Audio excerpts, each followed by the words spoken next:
লালমনিরহাটের পাটগ্রাম উপজেলার দহগ্রাম আঙ্গুরপোতা সীমান্তে অবৈধভাবে বাংলাদেশে প্রবেশের অভিযোগে ভারতীয় সীমান্তরক্ষী বাহিনী বিএসএফ এর এক সদস্যকে আটক করেছে border guard Bangladesh BGB.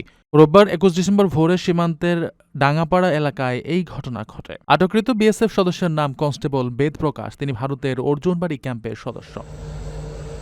BGB স্থানীয় সূত্রে জানা যায়, রোববার ভোরে গরু পাচারকারীকে ধাওয়া করতে গিয়ে ওই বিএসএফ সদস্য সীমান্ত শূন্যরেখা অতিক্রম করেন। তিনি বাংলাদেশের প্রায় ৩০০ গজ অভ্যন্তরে এক ব্যক্তির বাড়িতে ঢুকে পড়লে বিজিবির আঙ্গুরপোতা বিউপি টহল দল তাকে দ্রুত আটক করে।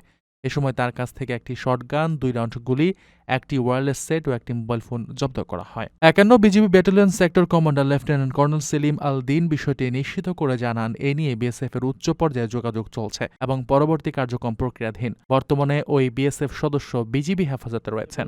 সেই বিএসএফ সে ভীষণ সাহসিকতা দেখাতে গিয়ে বাংলাদেশের মূল ভূখণ্ডে ঢুকে পড়ে, যেটি নিঃসন্দেহে সেই বিএসএফ আন্তর্জাতিক আইন লঙ্ঘন করে বাংলাদেশে প্রবেশ করায় বিজিবি আসলে বাধ্য হয়েছে সেই বিএসএফ সদস্যকে আটক করে। আপনার স্বপ্নগুলো আকাশ ছুবে প্রবাসীর হেলিকপ্টারের মাধ্যমে। বিয়ে, জন্মদিন অথবা যে কোনো বিশেষ প্রয়োজনে হেলিকপ্টার ভাড়া করতে যোগাযোগ করুন স্ক্রিনে দেয়া নাম্বারে। প্রবাসীর হেলিকপ্টার, নিরাপদ ও সাশ্রয়ী বাহনের বিশ্বস্ত নাম।